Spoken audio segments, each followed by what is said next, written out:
Pues le agradezco que continúe aquí en la señal de Canal 45, en su espacio informativo Panorama Noticias. Y déjeme decirle que me acompañan en el estudio el día de hoy el ingeniero Tomás Hernández, el doctor Rogelio García Espinosa y el maestro Enrique Avilés Rodríguez, quienes son parte de los organizadores de las terceras jornadas Ciudad, Ciudadanía y Patrimonio, organizadas precisamente por la Universidad de Guanajuato y el Consejo Ecologista.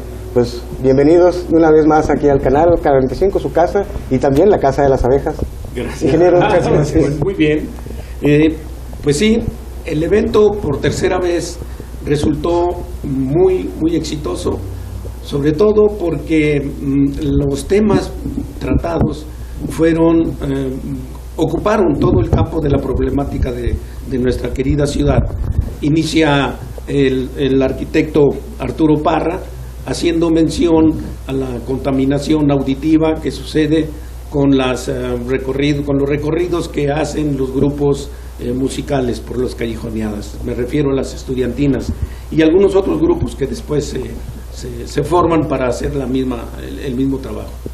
El doctor arquitecto Arcos, Humberto Arcos, nos volvió a tocar los más profundos sentimientos a la hora de referirse a nuestro jardín emblemático, jardín del barrio, como nosotros le llamamos, el jardín de embajadoras sí, Paseo Madero, perdón, y volvió a hacer hincapié en ese cambio profundo, en esa transformación que sufrió al convertirse de parque a plaza. Se refiere por modificaciones tan tremendas que hicieron, y además hay una falta de calidad en esos trabajos. El doctor Manuel Sánchez también agrega algunos datos que muchas personas no teníamos conocidas en cuanto a la restauración del Parque Florencio Antillón. Dio testigos gráficos importantes, como son el tratado del equipamiento, de los materiales con los que está construido. No puede pasar desapercibido el que es un elemento que está integrado a un conjunto mayor en el que también en historia reciente ha sido modificado. Después el ingeniero el licenciado Ramón Tovar Alvarado de Lina nos hizo mención al patrimonio guanajuatense, refiriéndose a su dimensión, que es enorme y que tiene dificultades para ser controlado, para ser regulado, ya está, pero para ser controlado por una institución que también tiene sus carencias, y por ende muchas de las ocasiones tanto la ciudadanía como quienes tienen el poder de decisión para rehabilitar, para intervenir sitios históricos, aplican su criterio, y con los resultados con los que nos encontramos a la fecha.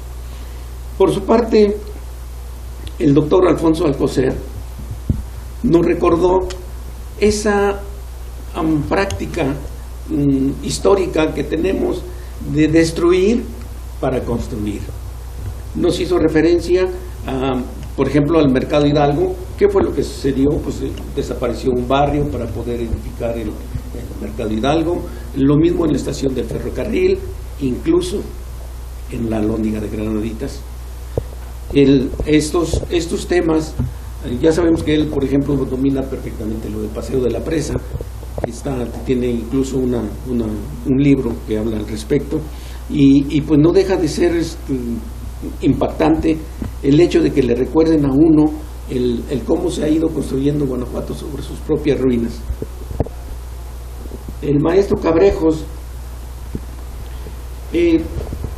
hace referencia, dice: hay que agregarle un apellido a todo el rigor de paternalismo en el patrimonio. Se refiere a él como un monstruo de 1000 cabezas para lo de la cuestión. La maestra Evelyn Buitrón, junto con con este joven maestro en ciencias, Julio César Arredondo Martínez, hicieron referencia a los retos que representa la cuenca en donde está, donde tenemos nuestro asentamiento urbano, y los riesgos potenciales en los que estamos, en los que nos encontramos, porque hay unas referencias históricas en donde, por ejemplo, en 1905, el cálculo de las precipitaciones que tenían que haberse manejado en la cuenca eran muy superiores a la capacidad instalada. Entonces, en ese momento, cuando son rebasadas esas capacidades, se vienen los desastres. Y de esa manera llegamos a tocar otros temas, y sobre todo el del doctor Wolfi Efraín Cotton, en donde nos mueve cuando hace sus referencias a la forma de la construcción y de la destrucción de los tejidos sociales.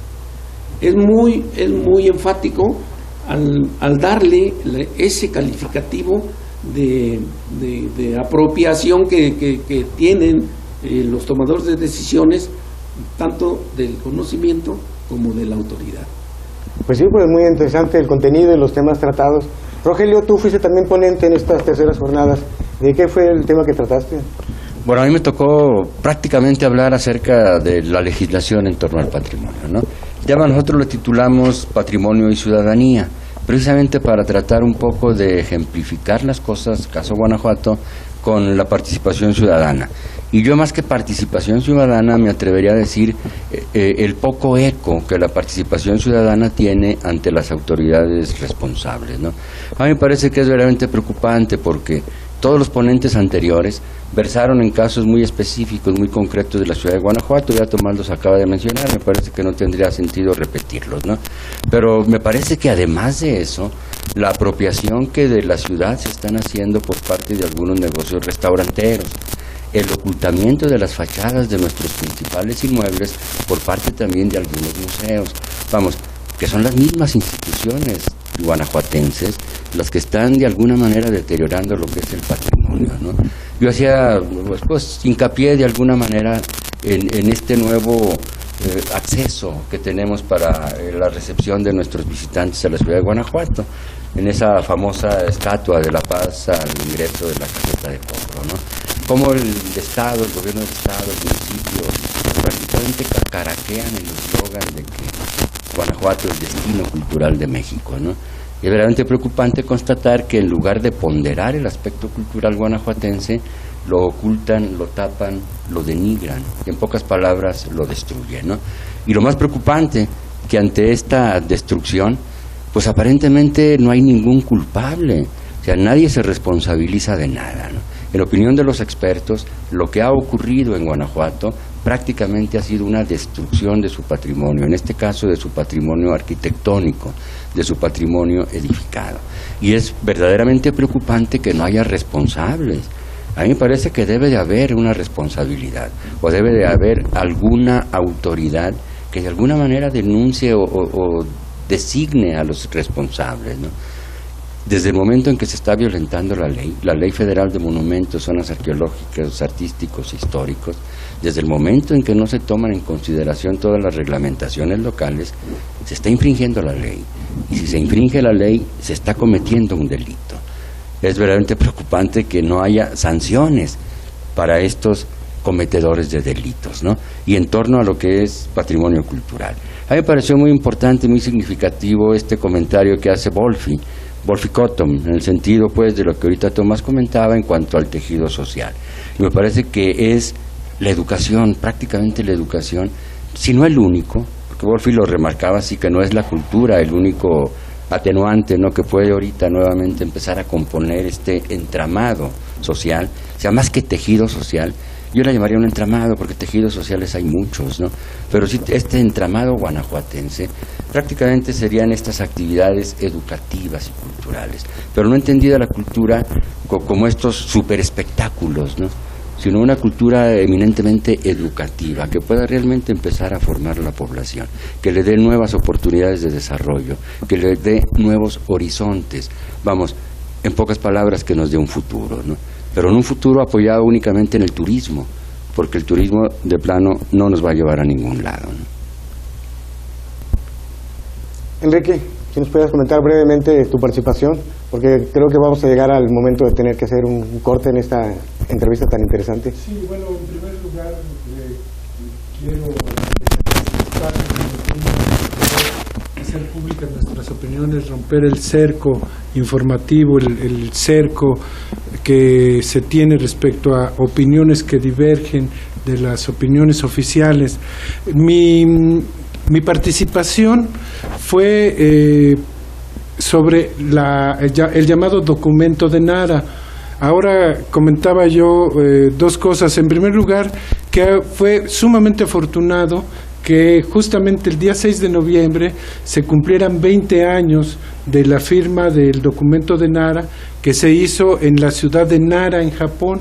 Y lo otro es que, bueno, estando ahora tan en boga el tema de Japón en Guanajuato, por la instalación de diferentes industrias aquí en Guanajuato, me parecía muy relevante que se señalara el hecho de que el gobierno de Japón haya apoyado este documento de Nara, que gira en torno a la autenticidad del patrimonio cultural. Y esto me parece muy importante, de la mayor importancia, porque según decir del doctor Ángel Arcos, una opinión con la que yo concuerdo, en el momento en el que se inscribió a la ciudad de Guanajuato en la lista del Patrimonio Mundial, de lo que se trataba era de conservar en la medida de lo posible el estado originario de la ciudad al momento de la declaratoria, que fue el 8 de diciembre de 1988. Como probablemente mucha gente recuerda, a partir de 1988 se empezó a dar una transformación acelerada de Guanajuato, que contradice precisamente el espíritu de esta Carta de Nara en torno a la autenticidad, y que en realidad está tratando de ahondar en el primer considerando que hace la Carta de Venecia, que por cierto también en este año cumplió 50 años de ser emitida, perdón, sí, 50 años, ¿verdad? 50 años, y que como primer considerando habla de la necesidad de transmitir el patrimonio cultural en toda su autenticidad. Y vuelvo a subrayar esta palabra de autenticidad. Enrique, me voy a tener que permitirme interrumpirte un poco porque me tengo que ir a un corte. Regresamos pronto y continuamos con tu participación. Gracias, muy bien. Bueno, nos vamos a un corte, como ya le anuncié, pero usted sabe que aquí en el Canal 45 estas breves pausas comerciales son precisamente así, muy breves.